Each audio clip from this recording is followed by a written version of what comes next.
Basco Batanes natin, pasensya napakaingay. Ito Basco Batanes natin 2016. At ito Eten Merlin ni paring Jaime Lim, cross 97.6%. Meron akong nakilala, ang pangalan ay Dennis Palma. Sa oras ng pangangailangan, siya'y madaling malalapitan. Sa mundo ng kalapatiran, ang ibon niya'y maaasahan. Kaya ang tangi kong hiling sa'yo, boss bait, palagi kang mag-iingat at palaging good health. Mga kasubis, bali ito, kapatid mismo po ng first overall natin to, second overall, third overall, fourth overall ng WPFC po, Open Local East Pigeon. At ito na po yung anak niya. Nakapares po siya doon sa ating kapatid po ng Basco Batanes champion, na si Samurai Jack, na naglabas po ng maganda pong history o maganda mga resulta po sa loob ni paring Jaime Lim, Jaime Lim. Mula nung naibigay po natin yun, 2020, 2021, 2022 hanggang 2023 may magandang resulta po. Mapa OLR o mapa PJ po. Kaya po tayo natutuwa pagka tayo po nababahagian po natin yung ating mga kaibigan. Kahit na hindi po natin pinababayaran, ibinibigay po natin kusa, tayo naman masaya na doon sa magiging resulta ng ating maitutulong doon sa loob ng iba. Kahit hindi kay paring Jimmy, kahit sa maliit na loob po, tayo tuwan-tuwa na. Ito po yung anak gagawin po natin. Teka lang po, baka makawala Gagawin po natin itong foundation na po itong anak na to. Yung isa naman po, nandun. May bulutong sa mata, ginagawa natin paraan. Mamaya tatanggalin na po natin yan. Then ito po yung kapatid niya, si Bells. Ito po yung naka-Bells kasi po yung ring niya, kaya Bells ang tawag ko sa kanya. Tatay po ni Bunso po to. Si Bunso po, ate naman complete locking din po ng WPFC. 2021 din. Ito po pinares naman po natin doon sa mga natin. Ito po yung mga lahi po ng mga Takmak 14, Tak 41. Bali anak mismo to ni Tacloban naman natin ng 2015. Puro Tacloban po yung pamilya nila, Basco at Paris. Recently, sabi ko nga, yung 2021 na 6 overall, kapatid din po ng tatay nito. Pasensyahan nyo po, yung binigay po sa atin lovers, napakakulit. Ang ganda sa tenga pag kumaga, maingay. Hanggang sa pagdilim, maingay pa rin po. Mamaya pupunta po tayo doon sa loob, gawa, maghahanap po tayo ng lambing.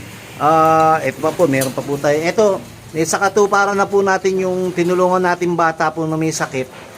Na-i-out na po nating ibon at napadala na po yung nalikom na halaga.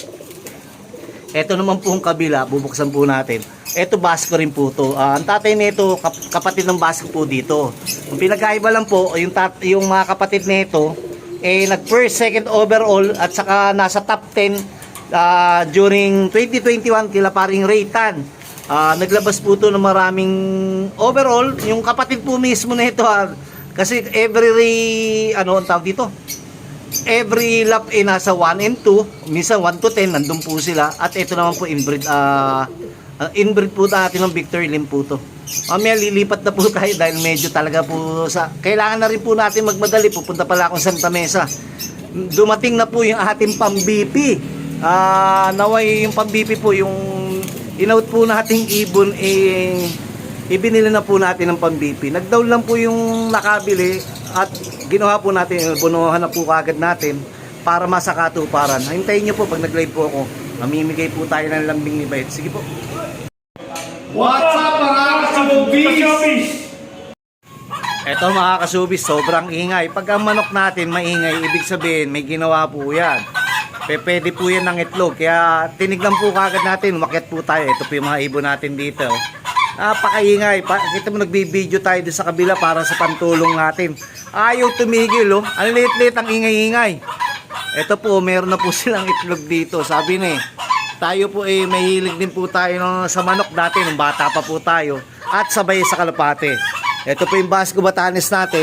Pasensya, napakaingay. Ito Basco Batanes natin 2016. At ito Eten Merlin ni paring Jaime Lim, cross 97.6%. Flying machine po. Ayan po yan mamaya po natin tutuloy o kaya lumayo po tayo. Napakaingay nitong dalawan to. Andali po What's up mga ka-showbiz?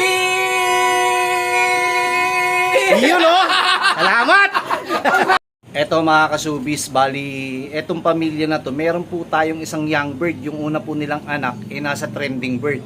Yung trending bird is ending bird. Bali, ayun po yung ginagawa po nating isang way para nakakalikom din po tayo ng halaga bilang pagtulong sa isang pamilya o sa ibang pamilya at sa ibang nangangailangan. Ngayon po, ito po, papaliwanag ko po, puro Basco Batanes po yung nandito sa Dunto. Ano po ba itong puti? Itong puti po yung anak mismo po ni, ni 6 times Barcelona, Ami Bambunda rin na naglabas din po ng yung 5th overall Basco Batanes 2015. Pinsan po yun ng nanay nito.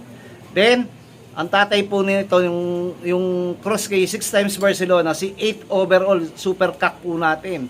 8 magkakapatid po yun, 5 overall, 5 winner, at lahat po sila producer.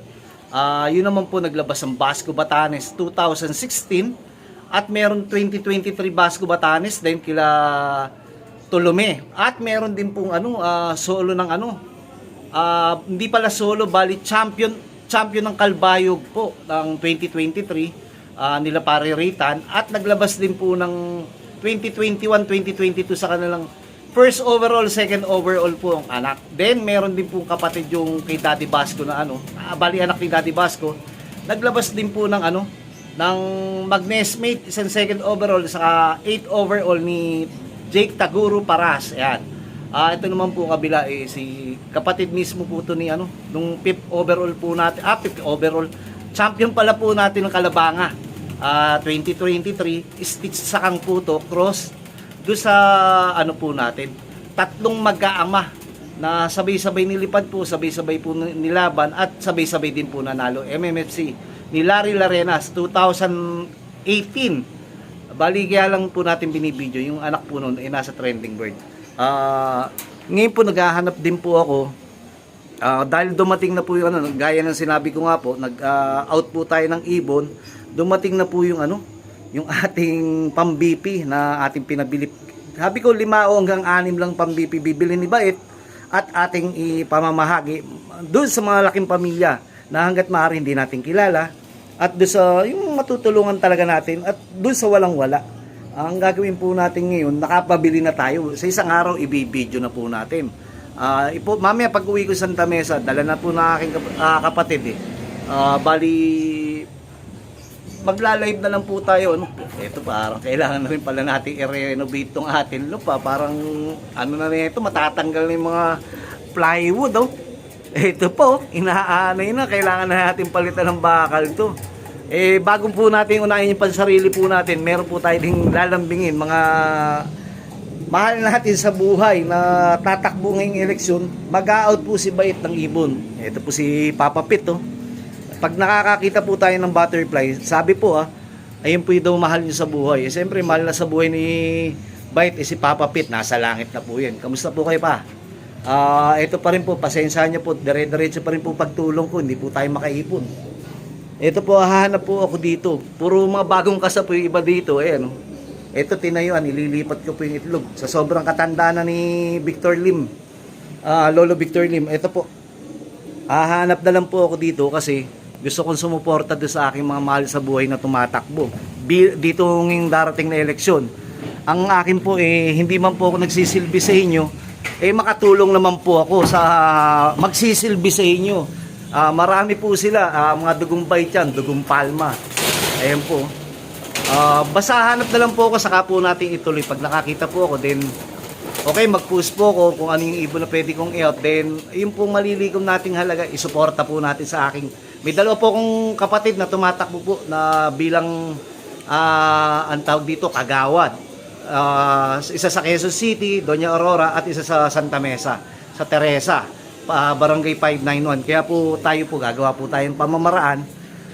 Hindi, ang tawag dito, maniwala po kayo sa hindi. Hindi man po politiko si Bait, aalalay po yan. Lalo na po sa mga kapatid ko. Sa inyo nga po, hindi ko po kayo kilala, natutulungan ko Karamihan po na tulungan natin, 90% di po natin kilala pero tinutulungan po natin. Pikit mata natin tinutulungan, pero ito po, bubuksan ko po mata ko, tutulungan ko po yung aking dalawang mahal sa buhay na kapatid. Mapera pa yung iba natin tutulungan. Saka na muna po yun, unahin ko po yung aking kapatid Pagpasensyahan nyo po, ngayon lang po ako magsasarili o magiging makasarili para lang po sa akin dalawang kapatid. Sige po, good luck po sa lahat. Sana maging malinis lahat ng halalan po ngayong darating na eleksyon. Sige po.